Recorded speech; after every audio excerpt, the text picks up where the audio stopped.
आपसे डिस्कस करूंगी syllabus, engineering chemistry का सिलेबस।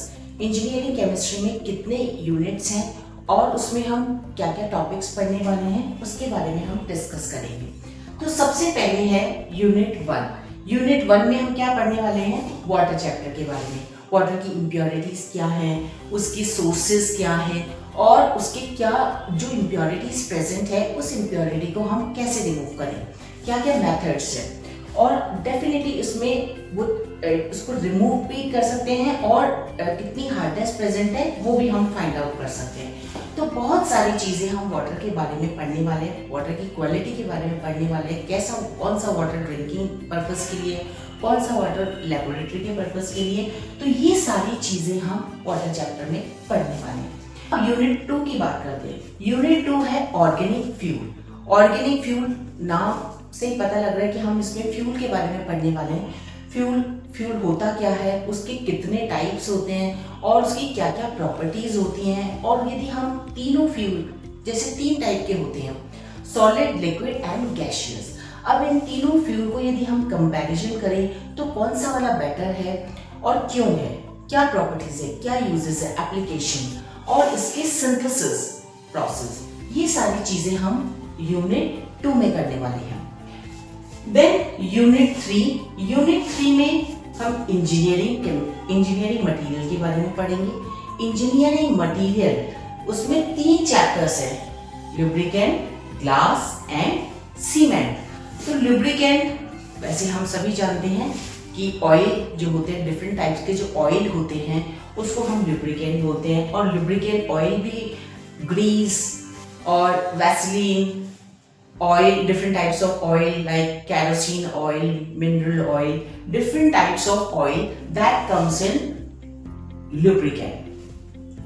अब इस lubricant में हम पढ़ेंगे कि उसको कैसे हम सिंथेसाइज करें, उसकी प्रॉपर्टीज क्या है, उसके यूजेस क्या है, और यदि हम 2 डिफरेंट टाइप्स के lubricant को कंपेयर करते हैं तो उनमें क्या डिफरेंसेस हैं। तो ये सारी चीजें हम lubricant चैप्टर में पढ़ने वाले हैं।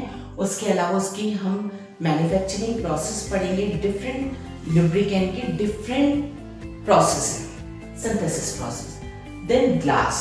अब ग्लास चैप्टर में हम डेफिनेटली ग्लास के बारे में पढ़ेंगे और ग्लास में उसकी मैन्युफैक्चरिंग क्या है, किस टाइप का होता है ग्लास और उसको कैसे मैन्युफैक्चर किया जा सकता है, क्या रॉ मटेरियल हम यूज करेंगे, उसके अलावा प्रॉपर्टीज क्या है, यूजेस क्या है। तो ये सारी चीजें हम ग्लास चैप्टर में पढ़ेंगे। फिर सीमेंट में डेफिनेटली सीमेंट के बारे में ये सभी को पता है कि सीमेंट जो है वो बाइंडिंग मटेरियल होता है, कंस्ट्रक्शन पर्पस की काम में आता है। तो ये जो सीमेंट है ये एक ही टाइप की नहीं होती, बहुत टाइप की होती है।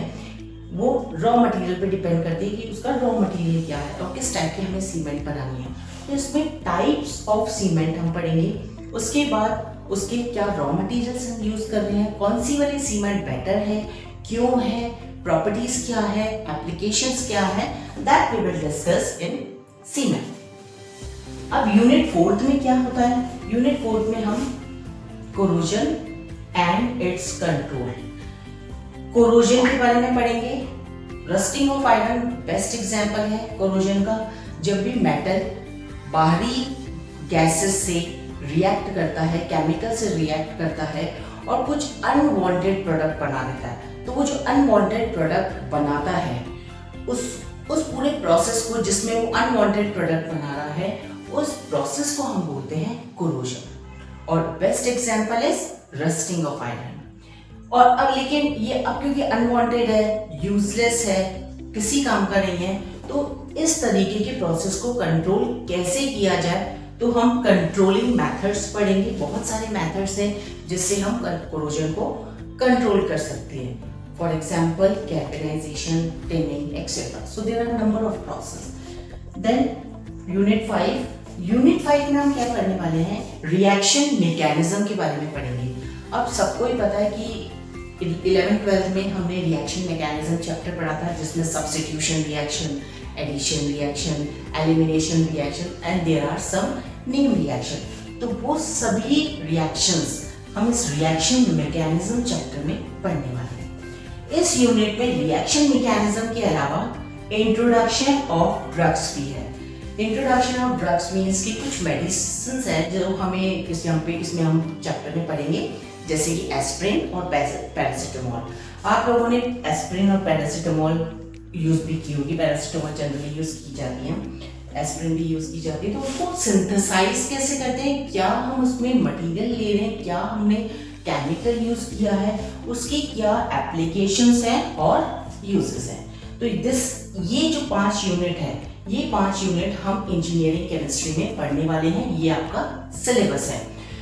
तो नेक्स्ट क्लास में हम वाटर चैप्टर से स्टार्ट करेंगे, यूनिट 1 से स्टार्ट करेंगे, जिसमें हम वाटर की क्वालिटीज के बारे में पढ़ेंगे और उसमें यदि कोई इम्प्योरिटीज है तो उस इम्प्योरिटी को कैसे रिमूव करेंगे, और वो सारी डिटेल्स हम यूनिट 1 में पढ़ेंगे वाटर के। So thank you students.